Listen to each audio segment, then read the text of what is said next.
Comment une lettre a changé la vie d'Isabelle? Bir məktub Isabelle'in həyatını necə dəyişdi? Isabelle était fille unique. Isabelle tək qız idi. Elle avait perdu son père dans son enfance. O uşaqlığında atasını itirmişdi. Sa mère était malade. Anası xəstə idi. Dès le matin, elle allait au collège.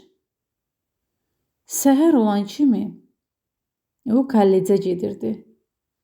Et après les cours və dərsdən sonra elle faisait le ménage. O ev işləri görürdü. Elle rangeait les chambres. Otaqları yığışdırırdı. Lavait la vaisselle. Qab yuyurdu. Passait l'aspirateur. Toz soranlayırdı. Parfois, elle préparait le dîner. Hərdən şam yeməyi hazırlayırdı. C'était la fin des études.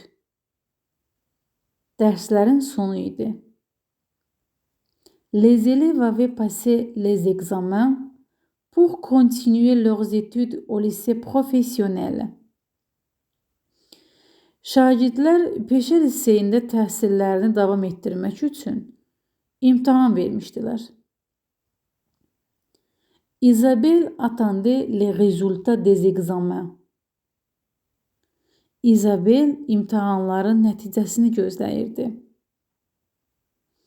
Un jour, elle a reçu une lettre qui lui annonçait que sa candidature était retenue. Bir gün namizədliyinin qəbul edildiyini bildirən bir məktub aldı. Elle avait mérité une bourse. O təqaüd qazanmışdı. Elle serait nourrie et logée. Evlə və yeməklə təmin olunacaqdı. Elle était heureuse. O xoşbəxt idi. Mais comment il pourrait laisser sa mère? Amma anasını necə qoyub gedə bilərdi? Elle a décidé de ne pas en parler. O bu barədə danışmamaq qərarına gəldi. La lettre à la main, elle a regardé la date. Əlində məktub, tarixə baxdı. Vendredi, le 19 à 10 heures. 19'u cümə günü səhər saat 10. Tout à coup, la porte s'est ouverte. S'est ouverte. Birdən qapı açıldı. Rien à faire. Nə etmək olar? La mère a vu la lettre. Ana məktubu gördü. Et elle a appris la nouvelle. Və o xəbəri öyrəndi. Elle a embrassé Isabelle et a dit. O Isabelle'i qucaqlayıb öpdü və dedi. Tu dois y aller. Sən ora getməlisən. Le lendemain, quand Isabelle a vu sa mère avec sa valise, elle a tout compris.